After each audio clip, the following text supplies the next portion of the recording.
பகுஜன் சமாஜ் கட்சியின் மாநில தலைவர் ஆம்ஸ்ட்ராங் கடந்த 5ஆம் தேதி சென்னை பெரம்பூரில் புதிதாக கட்டப்படும் அவரது வீடு அருகே வெட்டி படுகொலை செய்யப்பட்டார். இந்த சம்பவம் தொடர்பாக தமிழகத்தில் சட்டம் ஒழுங்கு சந்தித்திருக்கிறது என எதிர்க்கட்சித் தலைவர்கள் விமர்சித்து வருகிறார்கள். இந்த சம்பவத்தை தொடர்ந்து சென்னை காவல் ஆணையர் உள்ளிட்ட பல்வேறு துறையைச் சேர்ந்த காவல்துறை உயரதிகாரிகள் அதிரடியாக மாற்றப்பட்டார்கள். சென்னை மாநகர காவல் ஆணையராக கூடுதல் டிஜிபி அருண் நியமிக்கப்பட்டார். தமிழக சட்டம் ஒழுங்கு கூடுதல் டிஜிபியாக டேவிட்சன் ஆசிர்வாதமும் நியமிக்கப்பட்டார்.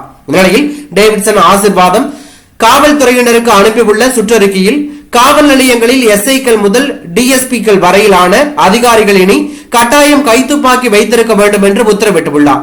லத்தி துப்பாக்கிகளை எந்த நேரத்திலும் எப்படி கையாள வேண்டும் என்ற பயிற்சி அளிக்கப்பட வேண்டும் எனவும் இனி காவல் நிலைய பொறுப்பு அலுவலர் இன்ஸ்பெக்டர்கள் டிஎஸ்பிக்களின் பணித்திறனுக்கு ஏற்ப மதிப்பெண் வழங்கப்பட்டு அதன் அடிப்படையில் பணியிட மாறுதல் வழங்கப்படும் எனவும் தெரிவித்துள்ளார்.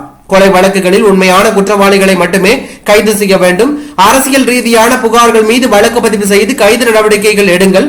அரசியல் அழுத்தங்களுக்கு பணிய வேண்டாம் என்று அவர் கூறியுள்ளது பரபரப்பை ஏற்படுத்தி உள்ளது.